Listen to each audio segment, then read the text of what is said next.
জাতির বিবেক, প্রিয় সাংবাদিক বিন্দু, গত 1 আগস্ট ইংরাজি 2025 খ্রিস্টাব্দ তারিখে ঢাকা রিপোর্টার্স ইউনিট মিলনায়তনে ঈশ্বরদী পৌর বিএনপির সাবেক সফল সাধারণ সম্পাদক, পাবনা জেলা বিএনপির সাবেক যুগ্ম সাধারণ সম্পাদক ও স্বৈরাচার শেখ হাসিনার ট্রেন বহরে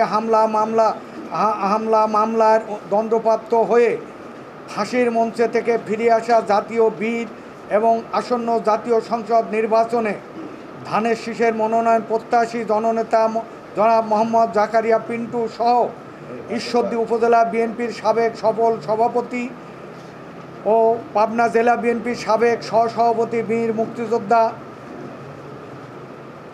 বীর মুক্তিযোদ্ধা শামসুদ্দিন আহমেদ মালিথা মানে আমি নিজে এবং ছাত্রদলের সোনালী ফসল ঈশ্বরদী পৌর ছাত্রদলের সাবেক সফল সাধারণ সম্পাদক ও ঈশ্বরদী উপজেলা স্বেচ্ছাসেবক দলের সাবেক সদস্য সচিব মেহেদী হাসানের বিরুদ্ধে পতিত স্বৈরাচার আওয়ামী দোসর বিতর্কিত জুবায়ের হোসেন বাপ্পির তথাকথিত মিথ্যা ভিত্তিহীন উদ্দেশ্যপ্রণীত ষড়যন্ত্রমূলক এবং মানহানিকর সংবাদ সম্মেলনের তীব্র নিন্দা ও প্রতিবাদ জানাচ্ছি।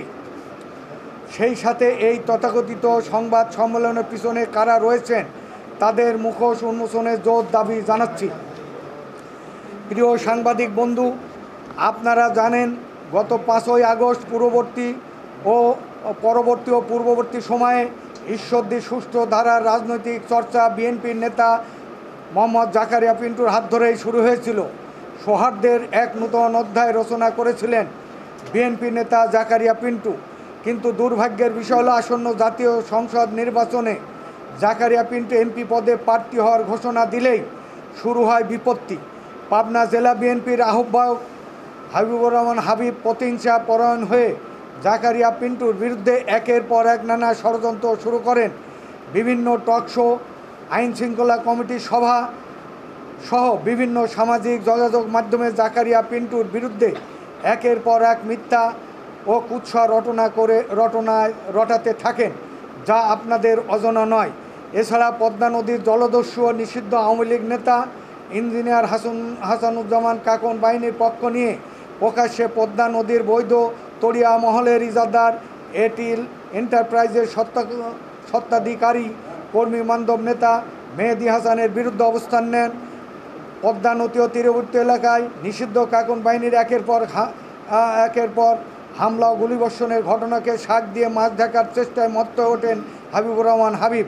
সম্প্রতি কাকন বাহিনীর অত্যাচারে অতিষ্ঠ পদ্মাচরে বাংলাদেশ সেনাবাহিনীর নেতৃত্বে সারাদিন অভিযান পরিচালনা করে কাকন বাহিনীর 2 সন্ত্রাসী একাধিক অস্ত্র, বিপুল পরিমাণ টাকাসহ বিভিন্ন নথিপত্র উদ্ধার করা হয়, যা দেশের সব সংবাদ মাধ্যমে ফলাও করে সংবাদ প্রকাশিত হয়। সেই বিষয়টিকে ভিন্ন খাতে প্রবাহিত করার জন্য বিভিন্ন টক শোতে হাবিবুর রহমান হাবিব জোর চেষ্টা চালিয়ে দেশপ্রেমিক সেনাবাহিনীর বিরুদ্ধে অবস্থান নেন।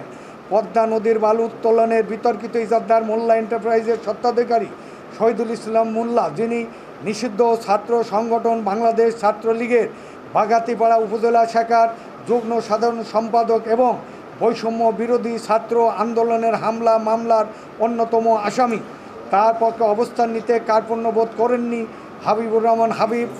জনাব জাকারিয়া পিন্টুর বিরুদ্ধে অবস্থান নিতে প্রকাশ্যেই তার সকল সন্ত্রাসী ও আওয়ামী দোসরদের পক্ষে অবলম্বন করেছেন তিনি। প্রিয় সাংবাদিক বন্ধুগণ, কোনোভাবেই যখন জাকারিয়া পিন্টুর জনপ্রিয়তা হ্রাস করা যাচ্ছে না, ঠিক সেই সময় দাসুরিয়া চিহ্নিত খুনি সন্ত্রাসী শরীফুল ইসলাম তুহিনের প্রত্যক্ষ পরোক্ষ মদদে আওয়ামী দোসর বিতর্কিত জুবায়ের হোসেন বাপ্পি নামে এক বিতর্কিত ব্যক্তিকে সামনে দাঁড় করিয়ে সম্পূর্ণ মিথ্যা, বানোয়াট, ভিত্তিহীন, উদ্দেশ্যপ্রণীত ও মানহানিকর তথ্য সাজিয়ে সংবাদ সম্মেলনে নাটক সাজিয়েছেন।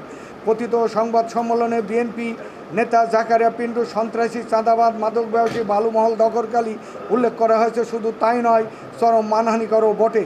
সংবাদ সম্মেলনে ঈশ্বরদীর প্রতিষ্ঠিত ব্যবসায়ী এবং বিএনপির পরীক্ষিত ত্যাগী নেতা শামসুদ্দিন আহমেদ মালিথাকে সন্ত্রাসের গডফাদার উল্লেখ করা হয়েছে, যার সবাই মিথ্যা। শামসুদ্দিন আহমেদ মালিথা একজন বীর মুক্তিযোদ্ধা, সরকারকে লক্ষ লক্ষ টাকা রাজস্ব আয়কর দিয়ে ব্যবসা করে। স্বৈরাচার শেখ হাসিনার বিরুদ্ধে বিগত দিনে কঠোর আন্দোলনে সংগ্রামে বলিষ্ঠ ভূমিকা পালন করেছেন শামসুদ্দিন আহমেদ মালিথা, যার কারো অজানা নয়। বিএনপির প্রতিষ্ঠা লগ্ন থেকেই বিভিন্ন গুরুত্বপূর্ণ দায়িত্ব পালন করে ঈশ্বর দিতে দলকে সুসংগঠিত করেছেন তিনি।